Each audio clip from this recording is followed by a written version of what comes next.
Good afternoon. So we start with the panel H, creating and disseminating open research. So we start with the presentation by Rebecca Hill. The title is Navigating to the Transition to Open Science, Exploring the Impact of Publishing Partnerships. So Rebecca Hill, please introduce yourself and give your presentation. Yeah.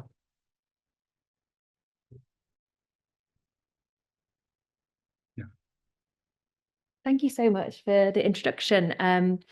Really delighted to be here today. My name's Becky Hill and I'm Head of Open Research at Taylor & Francis. So really interested in this area of growing practice around transparency in research. So I'll move on to my presentation. Oh, there we go. Oh, I'm not sure why some text is missing there, but the title is Navigating the Transition to Open Science, Exploring the Impact of Publishing Partnerships. And given the conference theme this year is transforming knowledge into action, I wanted to kind of use that as a really good reason to step back and reflect upon the various routes to open access and open science that we've taken as a publisher at Taylor & Francis, and really focus on some of the elements of collaboration and partnership that have that central aim to achieve open science and open access, and think about and reflect upon what the impact of those have been. Thank you. And I'm really interpreting impact in the broadest sense here. So there'll be lots of different examples of that. And I'm aiming for this to be about 20 minutes. So hopefully there'll be plenty of time for discussion and questions at the end. So this is what I'll cover in the next 20 minutes. Firstly, some context on different mechanisms that exist across the publishing industry and across the research system to enable open access and open science. And then I'll move on to what our approach is at Taylor & Francis in this context, before focusing on 3 case studies of collaboration and partnership to enable open science and open access, and think about what the impact of that has been. And then I'll close for questions. So firstly, onto the context and the mechanisms and the surroundings that we're working in to move towards more open practices. So I will not be the only person today, and I know there's already been mentions of the UNESCO recommendation, so I'm not going to spend too much time on this. And I've not brought this up to have a definition, but why I wanted to include this is I think that it gives a really good framework for the approach today and thinking about the definition and what it offers us. And so essentially, many of you will have read this and be really familiar with it and know that it's about the potential of transparency and inclusive practices in research, and the potential of that to bring efficiencies to the research process, the way we do research and deliver science, but also bring about broader developmental goals and results through society, through humans, through science and research. So that real transforming knowledge into action. And I see this really as a big systems definition. And so to deliver that really will require system-wide thinking, but also the collaboration of stakeholders from across the research system. And we heard in the panel this morning about the importance of collaboration. And so that's really the angle that I'm looking at today. And to just bring out that extract that I've heard cited already today around making scientific knowledge openly available, accessible and reusable for everyone, which is that real central aim of open science. And in essence, that to me is all about discoverability. And we heard this morning about the importance of discoverability and what libraries' role are in aggregating that and making that discoverable. But also there's a role for publishers there in ensuring that that research that we publish and validate can be discovered too. And so that's what I'll focus on really from a publisher's perspective. So with the bigger picture of open science, and we know that open access is one element of that, but also it's not going to be a surprise to anyone here today or listening online that there's been a proliferation of business models and publishing models to enable open access. And this image that I've got today is from an article that Tasha Mellins-Cohen published in the UKSG journal Insights earlier this year. And it was her attempt to classify the different models that are out there. And I think it's a really useful one to reflect upon, varying from the transactional, so article processing charges or books processing charges, bundled models, which are more like read and publish agreements, cooperative models like subscribe to open, and different pledging models which bring together universities to share the costs. Non-library funding, so it might be a funder that's involved, or alternative models for open access, where it's delayed or it's green or preprints, as another example. And so I've included this because I think it really clearly shows that there's absolute variety and spectrum of models to enable open access, trying to cater and deliver different needs based on different researchers, based in different subjects, based in different places. But we know it's not all about open access, and back to the UNESCO recommendation, that really gives us that broader picture of also the publishing routes to enable open science across the board, open data, open code, open peer review, etc. So that's something for us to think about as well. And before I move on to TNF's approach, I also wanted to kind of look at some of the data around the global trends in open access. And I looked at dimensions for this to look at the articles that were published in 2023, open access. And so this is articles that are published in gold open access journals and hybrid open access journals as well. And this data shows us two really clear variances that are at play. And again, this will not be a surprise to lots of people, but I think that it's useful to bear in mind and see some of the numbers behind it. So firstly, at the subject and discipline level, analysing the grant information that's linked to those articles that were published in 2023, we found that 18% of the value was in the social sciences and humanities, and 82% was in science, technology, and medicine, which again, most of us here would probably know, but I think it's quite stark to see it there in those numbers. And on the global picture as well, we know different countries, different regions, there's different uptake and attitudes to open access. So if you look at Indonesia on one end of the spectrum, 86% of the articles they published in 2023 were open access. We know that they have various policies and mandates around that and incentives for their researchers driving that behaviour. If we look at Europe as a whole, 62% of the research was open access. We know that many of the initial policy imperatives and mandates for open access came from this region, but there's divergence within that. So Sweden, as an example, we've got an image here from STM looking at top countries by open access. You can see their gold open access publishing is near 80%. It's probably not very visible online, but it's very high. It's above the average. But also there'll be countries that are much lower there as well. The Middle East and North Africa, that shows us 52% of the research was open access. But again, we know that there's divergence within there, and I've got an example of Saudi Arabia here, which is above that average.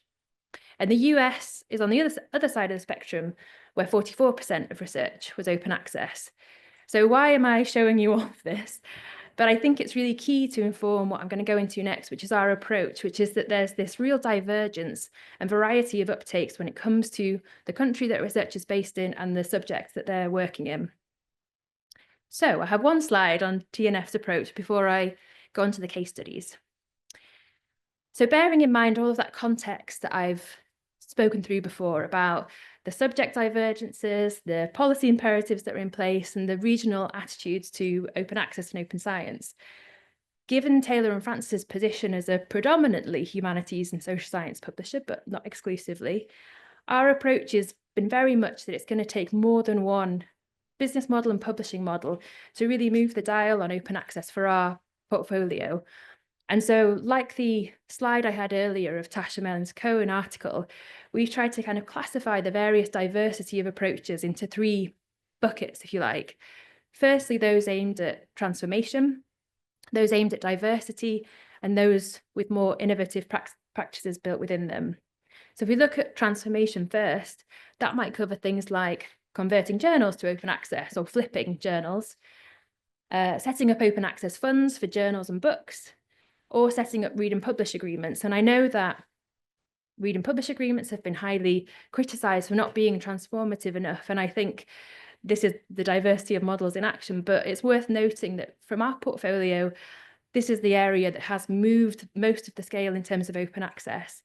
And of the content that we've published through transformative agreements or read and publish agreements, 75% of the articles were in the humanities and social sciences. So when you think back to that funding disparity, it's really clear that there's an appetite to publish open access in those areas, but a lack of funds, and read and publish agreements have been one route to help with some of those elements.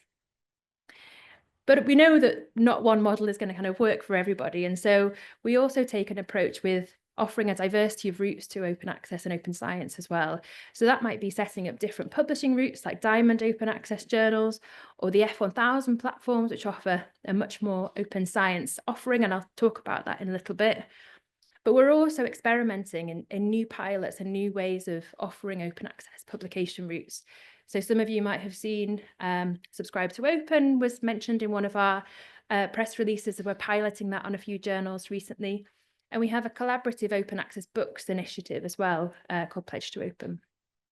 But the first two boxes that I've included here are really focused on open access and making that version of record open access. But we know that that's not the whole picture of open research and open science. And so in the last box where there's innovation, this is really about thinking about the whole research cycle and where we can, as a publisher, help to bring more transparent practices around. So that might be around preprints. We've launched what we call validated preprint server in the summer this year in partnership with the Bill and Melinda Gates Foundation. It might be embedding open data policies in our journals to enable data sharing practices, or it might be thinking about societal impact and how we can translate the research that we publish using things like plain language summaries. And all of these approaches have to be underpinned by the priority of research integrity at the core in that move to more open practices, and the necessary technology underpinning that to mean that we can adapt and evolve these things. But that's loads of information, and I can't talk about everything. So what I'm going to do now is just focus on 3 of these and think about what the impact has been. So that's looking at, oh, they're slightly out of joint, but it's looking at our read and publish, one of our read and publish agreements, one of the F1000 platforms, and the collaborative open access books. And what I'll be looking at is working in collaboration with different types of organisations here. So for the read and publish agreement example, it's working in collaboration with a consortia. And given that we're in the Qatar National Library today, I couldn't really think of any other example that'd be better to look at in this context. With F1000, it's looking at a collaboration between a publisher and a funder, and where a funder has an open access and open science mandate through Open Research Europe. And Pledge to Open, it's looking at the open access books model and working in collaboration with a global set of universities. So before I go on to the case studies, I just wanted to reflect back upon the UNESCO recommendation extracts that I had at the beginning, and that importance of working with different stakeholders across the research system to deliver the vision of open science. And that's why I'm really focusing on the different elements of collaboration here. So first, onto the Qatar National Library Read and Publish Agreement that we have at Taylor and Francis. And this is really looking at the evolution of that over the past 5 years or so. And I should say that there are much more expert colleagues who are in the room today who worked on this and know this in more depth than I do. So I encourage you to speak to Mania here and others. Al-Walid, I know, was here earlier, who've really worked to make this what it is now. But I'm here to give you the overview. So to give you a sense of the agreement that we've had with the Qatar National Library, this has really evolved from the period of 2018 up until where we are now. And for the purpose of the case study, I'm going to focus on the 5-year period between 2018 and 2023. So in 2018, that's when we first set up an open access membership with the Qatar National Library. That evolved into a read and publish agreement in 2019.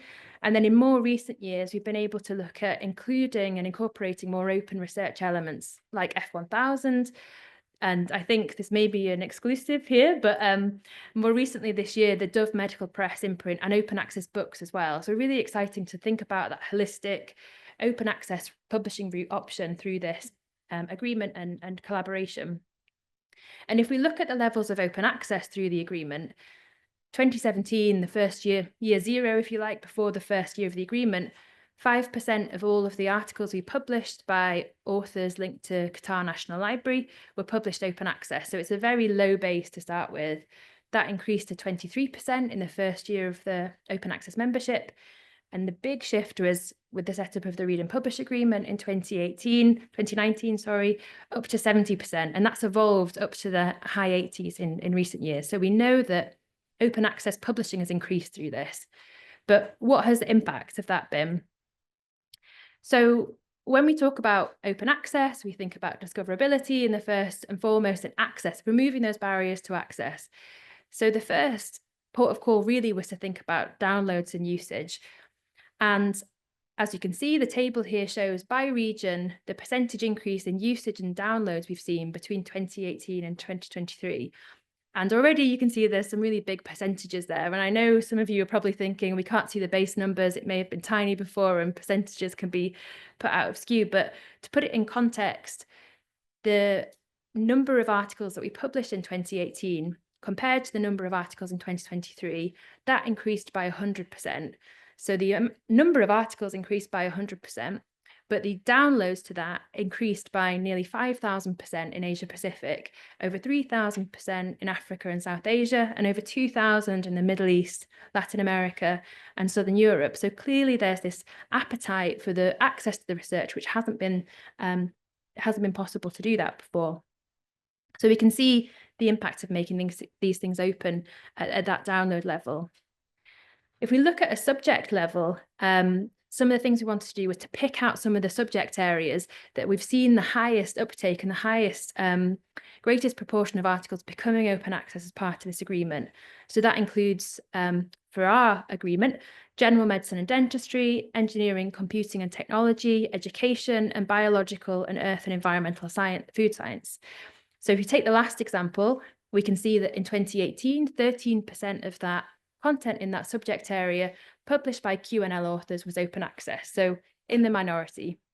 In 2023, that was 92%. So it's really moved the dial in that subject area here. And there's lots of talk about citations when it comes to open access and the potential citation linked to open access. And I know there's lots of research out there and lots of different studies. But if we wanted to hose in on the examples that I included there, where we know that there's been an increase in open access. So this chart looks quite complicated, but to talk you through it, the little colours, if you can see those little dots, the blue dot is the percentage of articles that were open access by QNL authors in 2018. And the orange dot was the same authors in 2023. So you can see the percentage increase as that goes up for each of those subject areas. The bar charts show the in-year citations, the average number of in-year citations to QNL articles in 2018, and the orange bar chart shows the average in-year citations to QNL articles in TNF journals in 2023. So you can see already that there's a big increase.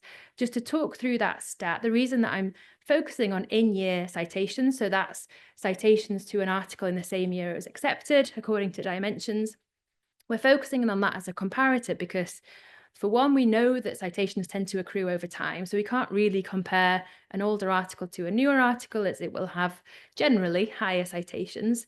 But also, we know that the number of articles has increased as well. So we wanted to kind of have a fairer comparison to compare in year per average article. And we can see that there's a clear increase for us in those subject areas. For general medicine, for example, growing from 0.1 as an average citation per article to 1.2, and that's in-year citations. All of that's quite theoretical, though, and high level. And so I wanted to close this case study just giving a real life example of an article that's been published open access through the Qatar National Library agreement. This is by an author at Qatar University, and they published in the European Journal of Information Systems through the agreement in 2022. And this is a Q1 journal. And the article itself is in a very topical subject and area, and that's AI integration in business settings and the application of that. So an article that has real world impact and application. And we've seen in the near 2 years that that's been published open access, nearly 40,000 downloads to that article and nearly 180 citations already. So we can see that kind of tangible impact. I'm then going to move on to my second case study, which is looking at collaboration between a funder and a publisher. This is between F1000 and the European Commission in setting up Open Research Europe. If anyone's unfamiliar with F1000, they're part of the Taylor and Francis group, and it's an open access, open research scholarly publisher launched in 2013, so had an opportunity to really rethink how we worked as a publisher. And the model, everything is open access. We have mandatory open data policy, open peer review, which takes place after publication, and a range of article types. And F1000 responded to a request for proposals in 2020 from the European Commission, who wanted to launch an open publishing platform. And they won that bid, which was really exciting, and built Open Research Europe in 2021, which is built on that same publishing model. Everything's open access, open data, open peer review, diversity of article types. And after launching in 2021, we've been able to kind of develop in partnership even more open science and open research elements to this model. So plain language summaries are available. We've also been able to build in multilingual metadata in 4 different languages to encourage and aid discoverability and use when we know that it's a multilingual environment that platform is operating in. The European Commission also centrally funds the article processing charges for this platform, so any of their grantees can publish on that without charge. And have got future plans to make that even more of a diamond model, bringing in other funders. So again, what's the impact of that been? 3 years on from launching Open Research Europe, we've published over 700 articles, which have those core elements of transparency and open science built into them at the centre. And we've also seen uptake of a real diversity of publications. So just under half were research articles, the standard ones that journals might publish. But the other, just over half, is a diversity of other peer-reviewed article types, which are designed to open up the whole research process, give credit to other parts of research that might not get credit, and really try to reduce research waste as well. And the top subjects there, social sciences at the top, which again is interesting, thinking about that discrepancy in funding I mentioned earlier. And we've seen articles published on Open Research Europe cited in policy documents in the World Health Organization, the UN, publications of the EU, and things like the International Renewable Energy Agency. And the European Commission have also expanded those who were eligible to publish on the platform in recent years. So initially it was just Horizon 2020 and Horizon Europe grantees that could publish without payment. And they've expanded that to any organisation the European Commission funds as well. So this has paved the way for exciting new collaborations too, like with the European and Developing Countries Clinical Trial Partnership. The EDCTP, it's quite hard to say that acronym, are a group of organisations in Europe, but also mostly in Africa. And they fund research themselves with a focus on detecting, preventing and treating poverty-related infectious diseases. And their grantees, the people that they fund their research, are mostly based in sub-Saharan Africa, I think mostly Kenya. And what's been exciting about this collaboration with the expansion of the European Commission's policy was that we were able to get in touch with this organisation and say, you can now publish on Open Research Europe without payment of an article processing charge. We set up a webinar to talk about what Open Research Europe did and how it offered a different route to publication. And because this group of researchers hadn't previously been used to sharing data openly, our team were able to kind of work through that process with them. And we've now published 11 articles and we've got many more in submission from that group. So it's really great to see that expanded potential of that particular collaboration. And probably over time, so I'm going to be really quick to close now, which is thinking about the last case study on open access books, working in collaboration with a range of different universities globally to share the costs of open access publishing. And that's with a model that we have called Pledge to Open. This was a pilot that we launched in the summer last year in partnership with the UK consortia JISC. And the aim of this collaborative funding model was to make 70 books open access. And through making those books open access, ensure that not only the content was free to read, but also there was no payment of a books processing charge for the authors, as the costs would be spread across pledging institutions. And we wanted to group those 70 books under 7 really impactful interdisciplinary subject areas that were inspired by the Sustainable Development Goals. So green renewable energy, climate change, pandemic as some of those examples. And what's the result been of that? We closed the pilot year in July, and we had 24 institutions who pledged towards joining this project. And we were able to make 26 books open access. So it wasn't a full funding goal of 70 books open access. But I think what is really important here is that we gained really valuable insights. Where we've got these diversity of models, we can iterate and adapt and think about what's working and what else we could do. But with those 26 books that are open access, there were 19 different authors from 19 different countries and 8 in lower middle income countries as well. So to close, as I'm probably well over time, Taylor and Francis's approach to open research and open science is that it will take more than one model to really underpin that global movement that we want to move the dial on open access. And publishers across the board have really developed their services to try and meet the needs of changing policy mandates and researcher requirements. And we know that open science is a really key enabler to impact beyond academia and into society as well. But it can take a variety of forms. And we know that collaboration is really central for us to try to meet those ambitions of open science. So I'll close there, but thank you very much for listening.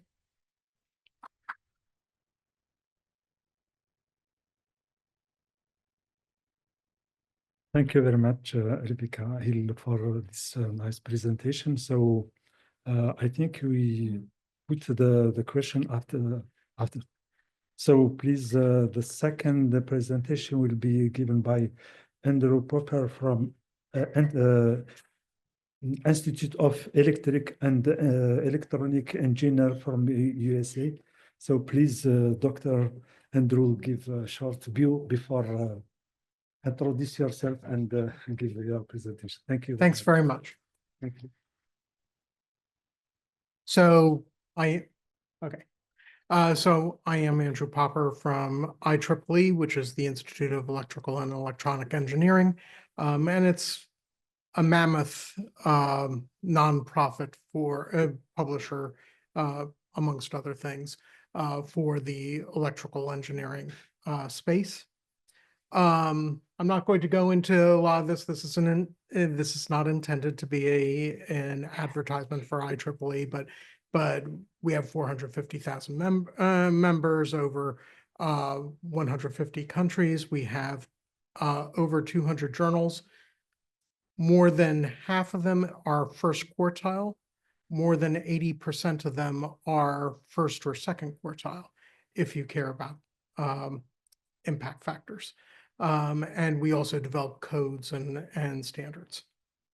So the reason why I'm bringing this up is I want to make sure everybody understands I'm going to put things through our perspective, our lens, which is taking a look at these 16 different fields of interest. So aerospace engineering, artificial intelligence, automation and control, computer hardware and architecture, interdisciplinary applications for computer science, theory and methodology, cybernetics, electrical and electronic engineering. I'm sure I'm going too fast.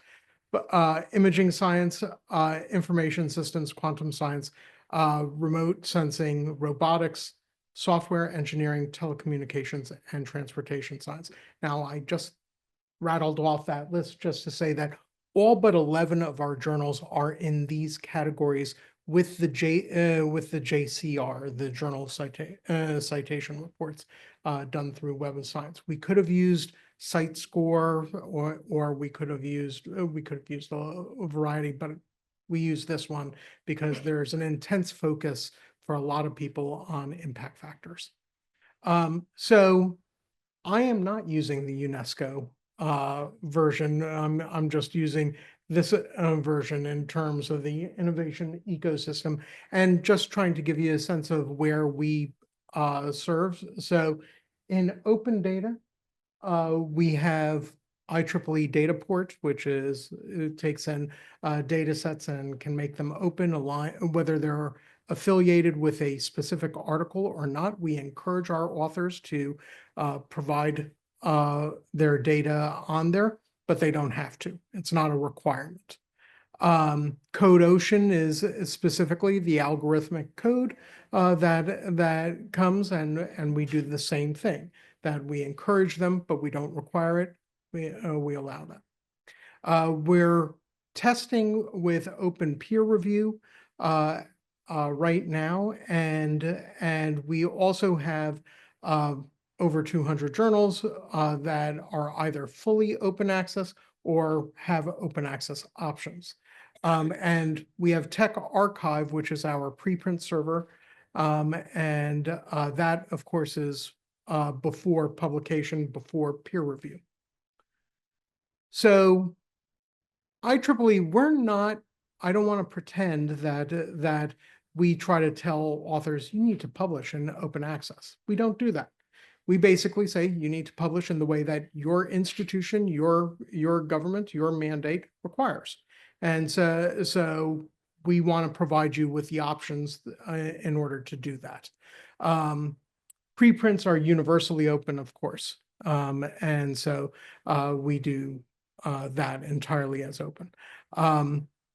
The transparent peer review, which is the open peer review, that's being piloted with selected periodicals this year to maximize transparency. There are some questions about open peer review, how much you want to do that. We don't want to force peer reviewers to do it openly because some of them are concerned about how things would work against them.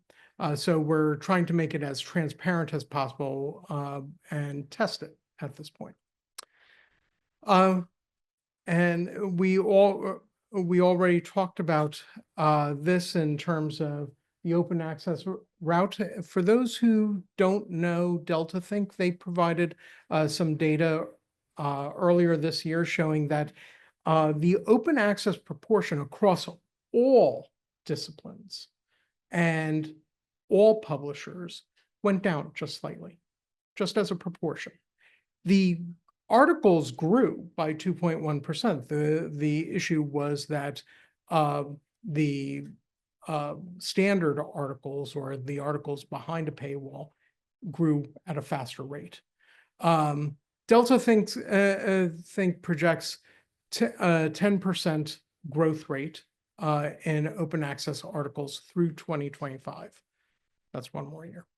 And after growing a few percentage points per year, open access for the first time lost their share, as you can see. It's too soon to tell whether that's going to be a long-term thing. I don't think it is. I think that open access is going to continue to grow. But it was interesting to see for the first time that that had happened after a huge push. And since I was talking about those 16 fields of interest, what we took a look at was across those fields of interest, regardless of publisher, this is not IEEE data, regardless of publisher, it sort of reflects that. It went from 38% up to 49.2, 38% and does that say 2018? Excuse me, 2018 to 49.2% in 2022, went down slightly, 48.4% last year. And taking a look at just electrical and electronic engineering, which is the biggest discipline, it went down as well, but it was more because the paywalled articles grew. The overall decline in periodical production is also very much connected to the COVID bump in productivity that happened for 3 years. So you were going to see some decline happen both in paywalled and in open access articles. So just to make sure that everybody understands that. But there is a difference per country, and I'm going to go through this very quickly. So I took a select group of countries. I couldn't do it for every country that's in MENA, but I did a few. So looking at Bahrain, so this is the total in those fields of interest, those 16, where things are for all of MENA. Or excuse me, this is all global. So it's at 48.5%, slightly down. And then you could see where Bahrain is. And Bahrain continued to grow. Excuse me. Okay, sorry. So Bahrain, you could see the trend line is much more positive than the rest of the world.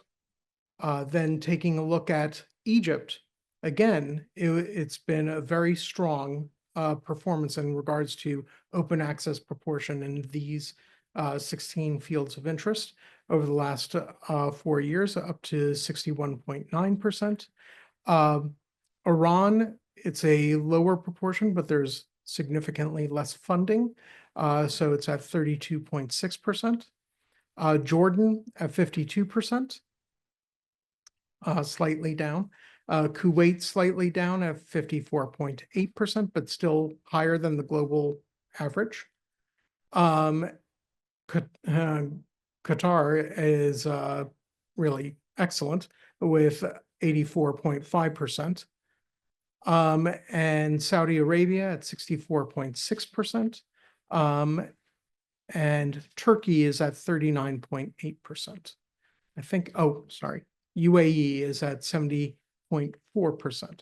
So as you can see, it differs by country and in sometimes very significant ways. But then it also differs when you take a look at specific fields of interest. So I broke this out into, I'm not showing 16 because that would drive you crazy with that type of diagram. But here you could see certain ones, cybernetics, transportation science, and well, basically just those two, are really declined down to 22-25%.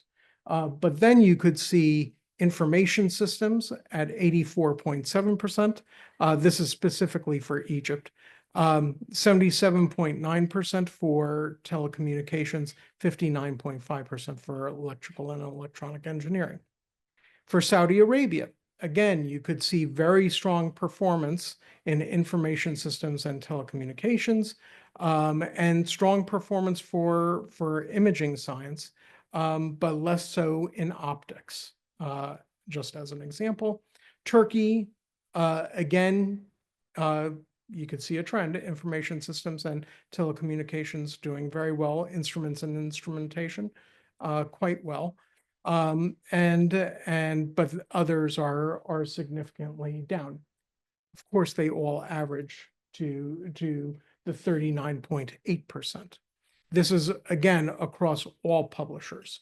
And UAE, you could see cybernetics at 11.1%, whereas imaging science here is at 82% for the open access performance. And so just gives you a sense that you can't just look at the country, you have to look at each one of the disciplines as well. So I don't know what happened to this slide, but it doesn't look right. But I have the data here. So so what are the commonalities between the countries where open access is strong? And that is, sorry, that there's a drive to maximize transparency into research in that country. That drive is supported by funding for authored papers specifically dedicated to make the research outcomes open. And then there's concentration in certain fields of interest that have stronger funding and therefore stronger open access. So information systems, between all these, the global rate is 74.3%, imaging science is 63.8%, and telecommunications at 54%. The lowest ones are cybernetics, kept on hearing that one, and that's at 24%, and automation and control at 29.7%. So it really differs by which disciplines are really performing. Then we also take, this is the only data that is actually IEEE specific data, because we have no way of getting the data of other publishers on this unless we got spies involved, and we don't do that.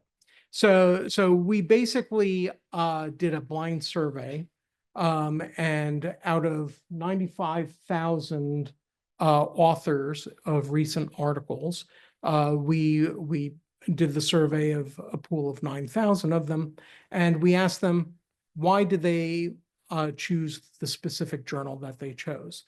Now, I highlighted the 36% for open access availability and cost. That's not to say that that's a terrible number.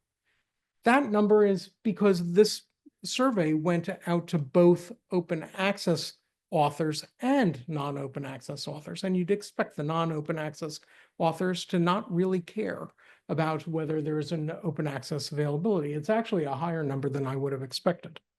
But the most important things are reputation of the journal, the audience and readership of the journal, and the journal impact factor, which sort of is the reputation of the journal, and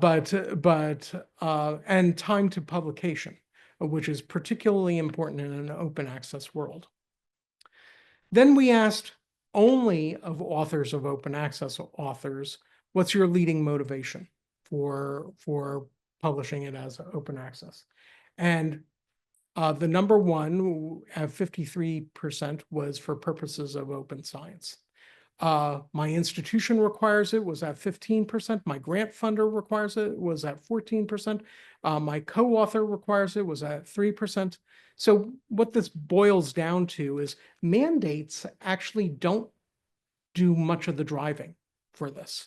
What does drive it is interest in making the discoveries visible to peers. From our perspective, taking a look at what risks come in the drive for open access, one is incentivizing poor publishing standards. The fact of the matter is, whether we like it or not, the business model of open access, at least at gold open access, is you have to have more articles. There have to be more articles. And therefore, people lower, a lot of publishers, not all, but a lot of publishers lower their standards. And they lower they lower their rejection rate of articles. And so what ends up happening is a lot of mediocre and poor studies get into the atmosphere. I consider that noise for the researcher, and then the visibility of the really important discoveries get murky. So a publisher's role is don't decrease the selectivity of that. You have to make sure. So I can tell you, and this again, I'm not trying to promote IEEE, but at IEEE, our selectivity rate, our rejection rate for articles is higher, not by a little, for open access publications than it is for hybrid publications, because people try to sneak the stuff in there that's not really quite right. And so we turn it back to them and we ask them to improve it, and often they do. And so that's a really important thing to do. If you know, look at those selectivity rates when you're examining the options, because if they're really high approval rates, that's not a good journal. Well, usually that's not a good journal. And so the author's best practice and the institution's best practice is to drive for publication in trusted venues only, review the bibliometrics, and sign, read, and publish agreements only with publishers that you know you can trust. It's fairly basic. A second thing is the drive for publication and for citations often exploit author and editor misconduct. You see a huge amount of that right now. There was discussion of a publisher from this area earlier today, and that had a lot of retractions. By the way, retractions are not a bad thing. The idea of a retraction itself is not bad. What is bad is if you have a huge number of retractions. If you have retractions just in general, a reasonable amount, that means you're looking at what is happening with those publications, and you're working to make sure that that's removed from the ecosystem. And so that's a good thing. But there's a lot of paper mills going on, a lot of peer review rings, citation rings, authorship by ChatGPT and other LLMs. They create false impacts for articles and for the periodicals and for the authors, and that's a big problem. And they can be tagged with expressions of concerns, retractions, and removals from the scholarly record, but that could affect other authors even of other articles in those journals, if those journals, for example, get de-indexed from Web of Science or from Scopus. That affects a lot of people in there. So the publisher's role is to enforce ethics policies. We created a pretty important department and tripled its size in the last 2 years just around editorial misconduct and trying to find the instances of it. And the important thing for the author and institution is reward research quality and impact, not the volume of articles. That is a big thing to do. And some institutions are very good about that, but some are not. And carefully monitor the publisher trustworthiness. If you start to see, sometimes you put things into your institutional archive, articles that have been done, but then they get retracted. Is it retracted on your institutional archive? Probably not. Then there's shortcuts to openness to avoid proper peer review. Preprints. We have a preprint server. We like the preprint server, but preprints have never been challenged through a proper peer review. And there was discussion this morning about it. Again, medRxiv, bioRxiv, they posted a ton of articles on the peer review server that turned out to be entirely wrong during COVID. And that led to bad outcomes. And so the publisher's role is to clearly drive integrity of the version of record and inform downstream stakeholders of enforcements. That's something that we're very much working on whenever we have retractions and do that. Author and institutions' best practice is to rely on the version of record for research purposes and to track post-publication history of self-archived articles. Finally, just from a publisher's perspective, the most important things that we think about in regards to open science is focus on the need for researchers to maximize their transparency into their studies, fully fund the open access for those articles. If you care about it, fully fund it. You could see information sciences is an extremely well-funded space. That's why they have an excellent open access rate. And so that is a key thing to do. Same thing with the data sets, same thing with code and to increase reproducibility. And examine fields of research and monitor those to make sure that you're doing the right policies based on what fields you're doing. To manage risk, drive publication only with trusted resources. Be vigilant about it. Examine your incentive structure to be sure that publication in unscrupulous venues is not improperly rewarded, and monitor post-publication history and inform those who need to know about it, including the authors. And that is that. Thank you very much, Dr. Andrew Popper, for this very impressive and informative presentation. And now we ask Dr. Abdul Qadir Nashwan from Hamad Medical Corporation, Qatar. So the presentation on looking scientific potential, the risk of open access in the Eastern Mediterranean region. So please. Thank you. Thank you very much. Thank you. Present. Thank you very much. Yes, this is Abdul Qadir. I'm from Hamad Medical Corporation. Basically, I'm the Assistant Executive Director of Nursing Midwifery for research. So we have a big department. We are helping more than 11,000 nurses, midwives in HMC, which is the largest healthcare provider in Qatar. We are talking about more than 15 hospitals. So it's a huge thing for our nurses, midwives. They are already the largest portion of healthcare providers, where research is very important, and it's one of our priorities when it comes to the health strategy in Qatar and our HMC and nursing department strategy. Plus, also, I'm an editor and peer reviewer, so all the roles that you have, we call it in healthcare the front line. So we know where the battle is and what we are facing. And for us, usually, publishing is part of the story.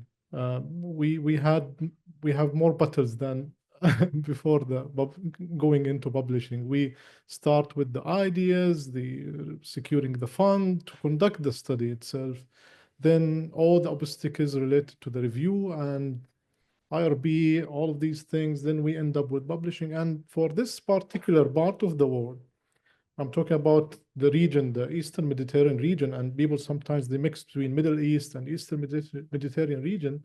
We are talking about different things, but we have common things in between. So we have another challenge also when it comes to the language, because most of the publications comes in English language, which it's not our mother language. So that's why this is very important for us also to do more effort than any other colleagues around the world. Yeah. Yes. So 2 mics or? Okay. Thank you very much. So we'll go into the presentation. If you can help, please. Or I will repeat what, yeah. Oh, yeah, the keyboard. Thank you, Andrew.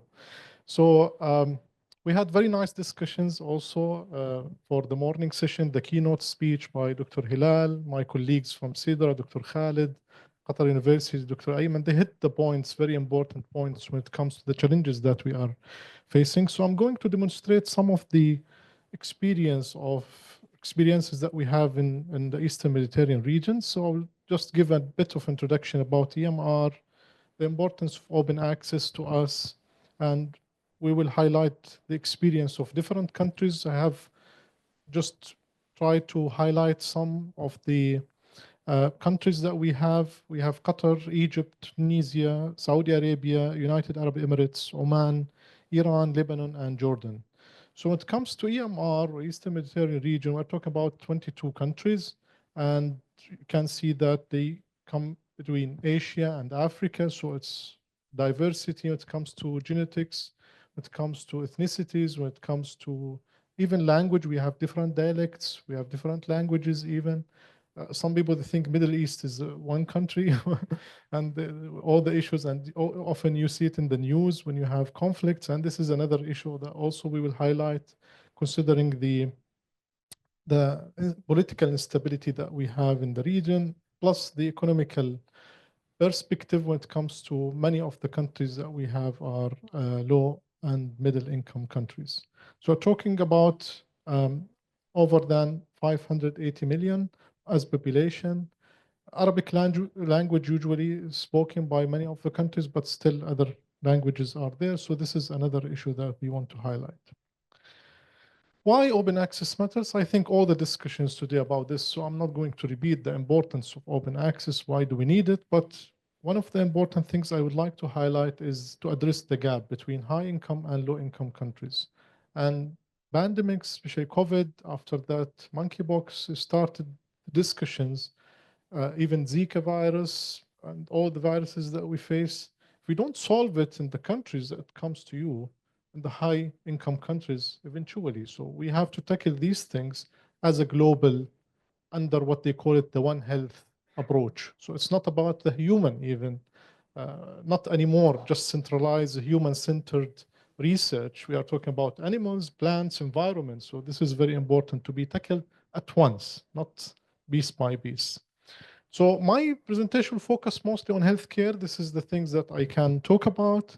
So how open access will help healthcare providers, healthcare institutions and organizations to make better decisions. Because we don't have the available evidence, definitely will not be able to make the right decisions when it comes to patient care. And this is all research we do in healthcare should be reflected on the patient or healthcare recipient, let's say. So this is very important to be highlighted. So how patients will benefit from all the research and publications we do. And I think many organizations, they do fantastic work when it comes to translate this into the end user, the patient and the public. And this is why also the effort by libraries and countries. The regional innovation and collaboration, how open access also will help. I'm going to give some examples about that and how the open access will not be limited to the country itself, but will be also reaching other countries when you start to spread this kind of mentality for open access and open science as the major umbrella. Comes to Qatar, I think no need to repeat what was mentioned already. Qatar is leading the region when it comes to open access through the Open Access Author Fund. I'm one of the people that making always the staff busy. Dr. Walid and his support and the team. So a lot of publications, a lot of collaborations, because we have also international region collaborations. So we got all the support. So always feeling feeling the obligation to thank them for all the fantastic work that they do behind the scene. I've seen some of the, also the staff working there, and always I apologize to them, telling them, please don't take it personally, because this is what we do in science. So we have to publish a lot, we have to work on research. And you can see also the number of authors that being, when you look at the numbers, we are not talking about, we are talking about the authors from Qatar. But if you look behind also the bigger picture, you see how many collaborators we have when it comes to research, because you know research is not done in silo. And you see how many institutions that are receiving the fund and encouraging them to collaborate with each other. And this is always, we are talking about it, but we are not doing all the time good job when it comes to the true collaboration, which I think this is very important. So a lot of things about Qatar, you will get more information, so I can't summarize here only. Egypt, anyone from Egypt here? Yeah. So Egypt, they are doing also very fantastic work when it comes to open access. I'm focusing only the publications because we know that open access is much more than this. I have many colleagues from Egypt. I'm very proud to work with them. And also they have started initiatives under the Egypt Knowledge Bank and the Open Access Initiative. They signed with Springer Nature, and they have certain rules when it comes to supporting open access. And they have other partnerships. So the idea is also, I wanted to mention this about the rules and regulations when it comes to this. Because, for example, in some countries, they mandate that the first author has to be from that country. Other countries like Qatar, for example, this agreement with Egypt, they said the corresponding author has to be from the country. So this is very important also for us to understand the dynamics behind what could be done, what couldn't be done when it comes to this. And they have very ambitious plan. I think they have more than 150 institutions in Egypt. They are participating in that effort, more to come. And in healthcare, we have seen a lot also. Tunisia, they have just started this year. They have signed a contract with Wiley. It comes to open access. I think also the language barrier is there because Tunisia, mostly many institute. Anyone from Tunisia here? None? Yes. The language, because mostly they speak French. They moved a little bit. Also, we are talking about Morocco, Algeria, the same thing. They moved toward English. So this is another issue that we are facing.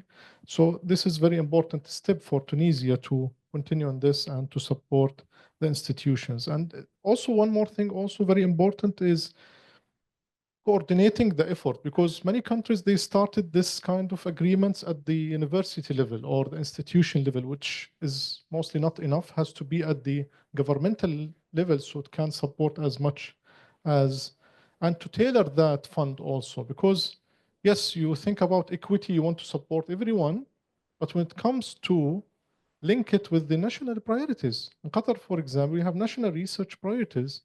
The Health Strategy 3 was launched very recently, and we have specific priorities. So means that all the fund or most of the fund has to go in healthcare, at least, to support the priorities rather than to support everyone, which might not be, at the end of the day, contributing to the science that we want.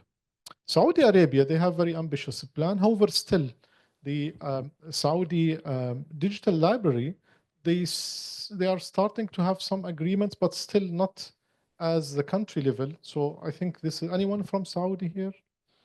So that's something also. I think they have very good steps and more to come when it comes to the national, let us say, agreement.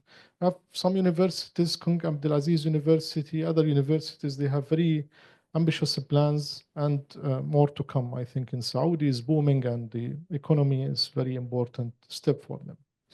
United Arab Emirates also, they have the national policy started 2018 for the open educational resources.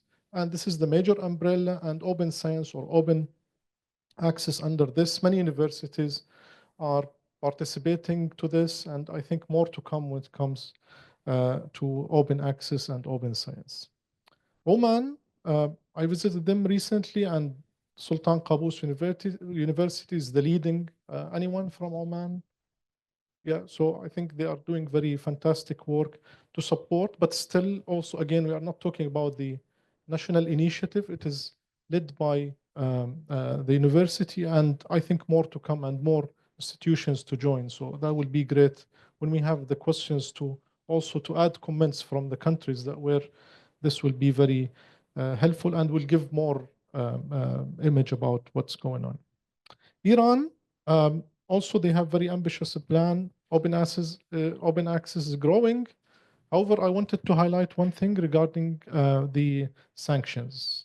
I've been working with many colleagues from Iran, Syria, some from North Korea. For example, it's a collaborative project, healthcare mostly, not military or missiles or these things. But you face sometimes, I was surprised at that time, the publisher sent us an email. I was the corresponding and saying that because you have collaborators from those countries, so you have to declare that this is not part of the government initiative or funded by the government, because the governments, they have sanctions, and this is also affects the publication. Some also for Russia currently, or when the conflict started. So this is also in a way or another one of the challenges that facing the collaborations when it comes to open access also in certain countries. Lebanon also, we know what they are suffering now, and may Allah protect them with the conflict currently that we have in the Middle East. And even though we have seen the effort that always AUB is leading. Anyone from Lebanon here? Yeah, so we have seen the effort that they had when it comes to open access, supporting the researchers, collaborating with other institutions to take the open access forward. This is, I think, very important effort, and more to come, considering also the financial and economical instability that they have, but even though they are trying to do their best. In Jordan, also, we have Just University. Anyone from Jordan? I'm from Jordan, so yeah, so I can say about Jordan that very ambitious plan, even though also some restrictions, some fragmented efforts from institutions, but not at the national level. We don't have one agreement with which I think the fragmentation is already highlighted early in the sessions. So I tried to cover most of the countries, even though other countries, they have other plans also, but still it is in the infancy stage. So mostly the common problem and limitations and challenges facing the EMR, we are talking about the funding infrastructure and gaps. Most of the countries in the EMR are considered low and middle income countries. So this is a huge challenge. Open access might not be one of the priorities. And if the model will be adapted, that also will see how organization, instead of having a single agreement with or a mutual agreement with publishers, they can have one agreement. This can reduce the cost and will be more efficient. Low awareness about and incentives related to open access. We've already, my colleagues highlighted this about the incentives and the mandation and all of these things. I think this has to come from national policies to support the open access and open science in general. Need for regional cooperation and to create unified, as we mentioned, strategy. It could be done at the EMR level. I think all institutions or countries, they have the obligation to start this conversation, maybe from the Arabic League or from the EMRO office at the WHO, can have this conversation to have a unified agreement for EMR. So that will encourage also, as I mentioned earlier, the collaboration among countries, because we have a lot of similarities. Instead of publishing one single institution or single country study, we could publish and cover other countries, which will add more credibility and reliability to the findings of the studies. GCC, for example, they're talking about Gulf cooperation countries. They have a lot of similarities. They are ahead because also the financial situation. They can also have agreements at that level. So this will cover all the countries and help having more and larger studies at the GCC level. Just to summarize, open access growing rapidly in the EMR, driven by national initiatives, several countries, but still some countries are lagging behind, some other countries in the front. Agreements will help, but still we need agreements at the national or even the regional level. More countries, they could learn from other niches, and that's why we are here to learn from other experiences that can how take it to the next level and to how what we learn from other institutions. Collaboration and regional cooperation, it's very important for sustainability. Many things need to be fixed at the publishing also level. Maybe my colleagues highlighted some of the issues. The peer review, Andrew, for example, if you don't pay peer reviewers, so you get peer reviewers who are interested only. This is again, the selectivity will be an issue. So whoever will do the peer review might not be the expert who's supposed to do that. So you end up with any issues when it comes to publication. So when we talk about open access, open science, we need to look at the bigger picture. We look at the publisher and their responsibility to ensure that the robustness of a process and transparency. And for us, a frontline, this is a responsibility to us also to be aware about open access, the importance, beyond just citations and the reach and dissemination. It's more towards reflection back on the patients, on the clients, where they get a benefit from all the evidence that we generate. So not just the numbers and all these things and figures and metrics, that's okay, important, and will give you a clue about the growing of open access. But we want to see how much of this was reflected on patients, was reflected on the clients, and they get a benefit from that. Many people around, and this is, I will finish with this. Many patients, let us say the patients now, clients, they are not the ones that we had before. With the AI even, it's getting more and more. They know better, they read more, they come to you with full information, more than your information sometimes, about their disease or their condition or their kids. So it is worthy to invest more in translating back that science into the clinical practice and the initiatives that, for example, for F1000, for the lay person or the summary, that need to have more into this and invest more into this to make it accessible, not just for researchers, for the end users, the patients and the clients, mothers and parents. Thank you for that. And we'll have Dr. Kamal the questions.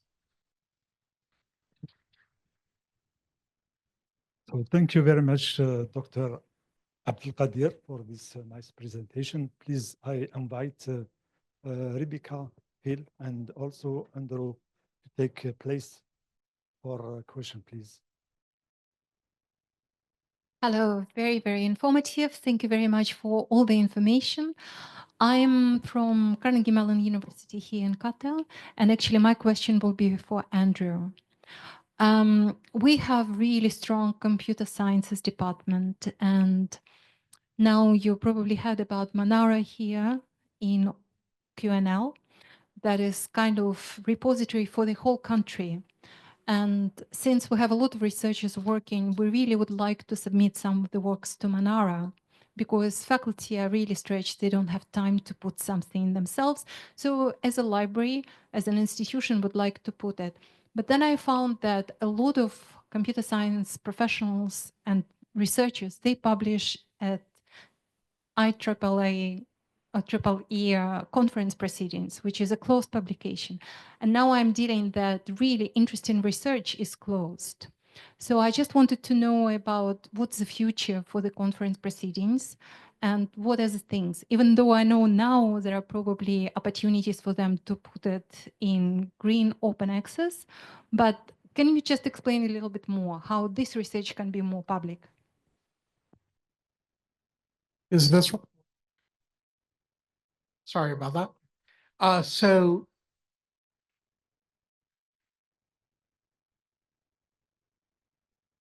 okay.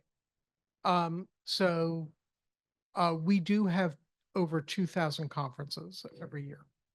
And until recently, there has been very little interest in open access for those conferences at this point. So we have, I think it was 2 years ago, we came up with a lot of different options. We basically, all of our conferences are multi-sponsored by different societies, so, sometimes multiple IEEE societies, sometimes other societies as well. So it gets very complicated in terms of that, but we have offered several different ways that they can offer open access, but very few have really wanted to do so. Their authors aren't asking for it. We're piloting open access for computer society conferences, for several not all of them. We have over 100 computer society conferences. But we have put those in. In the meantime, an author can place an accepted manuscript, not the version of record, but an accepted manuscript into a green repository for the purpose that you're saying. That will be, that's permissible today. No changes are required for it. Am I answering your question? No, it's pre-publication, yes, but it is the accepted article. So a preprint hasn't been accepted by anybody. So it hasn't gone through peer review at all.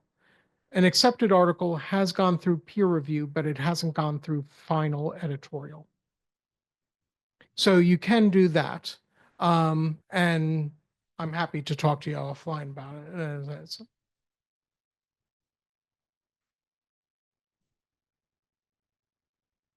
Hi, my name is Al-Walid from Qatar National Library. So I have 2 questions for Andrew and but not Becky, sorry. So maybe we can start with Andrew. What would explain the difference between kind of the differences in adoption from different countries? I know in Qatar we have the read and publish agreements, which okay.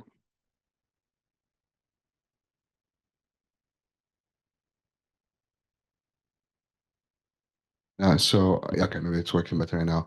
So Andrew, what explains the difference? I know we have a read and publish agreement, but do other countries have it? And for example, I don't think there's a national one in the UAE. So how come the 70% compared to other countries?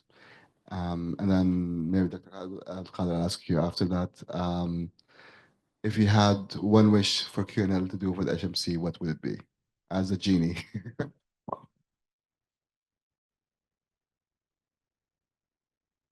All right. So remember that the rates that I was showing were the global rates, not just for IEEE.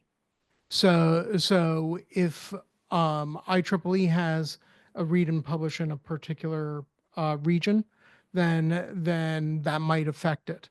That doesn't always do it. You know, there are some regions, I'll name a name, Finland, very far from Middle East. But Finland, 100% of their articles are open access with us. And so they do it very carefully on there, and they fully fund. But there are many places where the region doesn't have the funds to do it.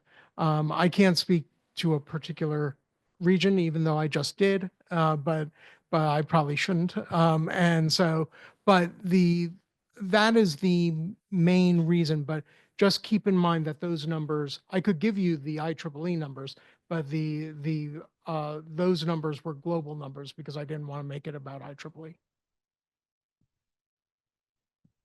If I can just add a thought and then I'll pass on to you for a second question.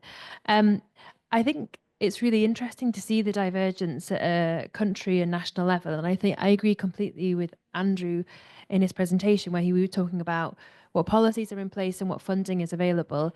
And I think from our perspective too, the Nordics, alongside places like Qatar, where there's a really high proportion of content that's open access.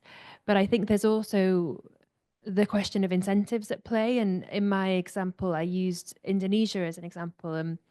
We know that there are policies there and there's appetite, but I also think one of the key things is the last time I checked, and please correct me if I'm wrong here, but I think there's an incentive for researchers to publish open access to get to the next level of assistant professor and professor. And there's a requirement to publish a couple of articles open access to get to that next stage. So I think there's a mix of things like that where real incentives for researchers to get promotions or get tenure with the mandates and policies that are out there. So it makes for a fun and complex environment. Thank you, Rebecca. I think to answer you, Dr. Walid, one of the nightmares that we it has nothing to do only with the QNL. It's about the publishers also. When you get excited, you get the acceptance letter from the publisher after 1 year of review. Then you realize that the agreement is inactive. So this will be an issue. Then you start receiving invoices from the publisher saying, forward them to the author. Then you send to the publisher saying that fund is exhausted, so please understand what's going on. So, no way. so I think this has to be also part of the agreement when the fund is exhausted, at least for the accepted papers within that time range, not the ones that submitted after. Should be some sort of flexibility when it comes to this from both, at least. Or we can get, for example, as the author to get some discounts. I struggled honestly with Tyler and Francis. Rebecca is here. Hopefully she can help. No way. No discounts, nothing. Even you are doing peer reviews with them and you're helping this for free. But when it comes to payment, we have very tough times. So I think this has to be also fixed between QNL, publishers, and the authors in case of the agreement is inactive. Thank you, Dr. Al-Qadir. So I'd just like to point out that our open access team are behind us here. So if you have any direct questions, Amna and Lama will be happy to help you. But I completely agree. And this is, a call out to also the publishers to help us out. Right? We got IEEE and Ted and Francis here. I'm not sure who else is in the room, but this is something that we're also struggling because we're providing a service to you, but we're the customer of the publisher. And we're in between trying to make everybody happy. But I think we may have solutions, and we've tried this pre-booking, and we might have to expand it to the publishers, the agreement side, which means that hopefully you won't have that problem. But it's a nightmare on many different aspects. Yeah.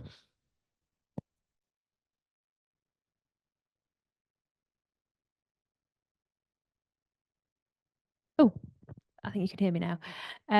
Yeah, thank you for raising that. And I think it's a really important point that we know that library budgets are extremely under strain, and this is a challenge in this environment. And I think that was part of my kind of thinking in the presentation, and the topics that I was approaching today was really that trying to think of alternative routes. So we know that a read and publish agreement might not be the one way that can transform all content in a certain environment. And so whilst that's not an answer, and definitely it'd be good to have a chat later as well, but I think we really want to try and think about offering as many alternative routes to open access as we can, where we know that just based on article processing charges alone might present challenges in certain places, but it's a work in progress. Well, that's a whole other discussion. Just still a small remark for Abdul Qadir. The title of your presentation is of course, is the importance of open access in the Eastern Mediterranean region. So we give some policy for Qatar and Iran and Oman, and those countries are not Mediterranean, from Mediterranean region. I mean, you mean MENA region, North, no, Mediterranean? Oh, okay. It talks in geography. Yeah. City. This is how they call it. Exactly. So usually we only the country around the Mediterranean called Yeah, the different from Mediterranean countries. This is geography. Okay, thank you. So the policy in Jordan, because I look for some country, they launched some platform, but for example, for Jordan, the most of them are commercial publisher. I mean that the government there is no initiative in this field. In Jordan, the situation, there are agreements, but with Just University, for example, the Jordan University for Science and Technology. So it is just institutionalized agreements, not at the national level like Egypt, for example, or Qatar. So this is what we are lacking in Jordan. However, I think more to come to this, because there are some efforts behind the scene with the Ministry of Higher Education to have a unified agreement with publishers. But this is still, this step needs to be more evolved. A lack of information about Jordan. So there is no question. So I have to give a very brief summary about 3 presentations. So for Rebecca Hill from Tyra and Francis, so give a global trend in open access and also open science at Francis and Tyler. And of course, transformative diversity in innovation, and give a case study of QNL.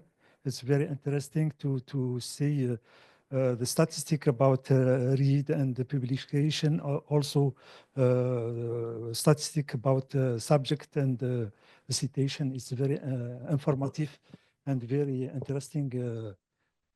More maybe statistic for other Arab countries to see. Also for Andrew Popper from Institute of Electrical and Electronic Engineer. So give about this institute, and this institute focus about 16 fields. Those about 2,000 open access journals. Very interesting. It's 200. 200, sorry. Right. 200, not, I put 200, 2000 is, yeah. That's also. Very, yeah, and I have, it's also very interesting to see that new innovation in, and they take a risk to watch out for, and from publisher perspective for this institute, and to give, I mean, interesting about indexation in voice. All journal are in voice. You give, because the statistic for Arab world or from the MENA region, only concerning the journal are indexed in not all open access journal in Arab world. You give the statistic only for journal indexed by voice. Yeah. Yeah. Yes. Yeah, exactly. Yeah. And at the end, the presentation of Abdel Qadir Nashwan is the rise of open access in Eastern Mediterranean country, and give some also policy about some Arabic region, Saudi Arabia, Qatar, Emirate, Oman, Iran, and yeah. So if there is no other question, we thank you very much for your presentation, and if something you have other question or no, thank you very much for listening, and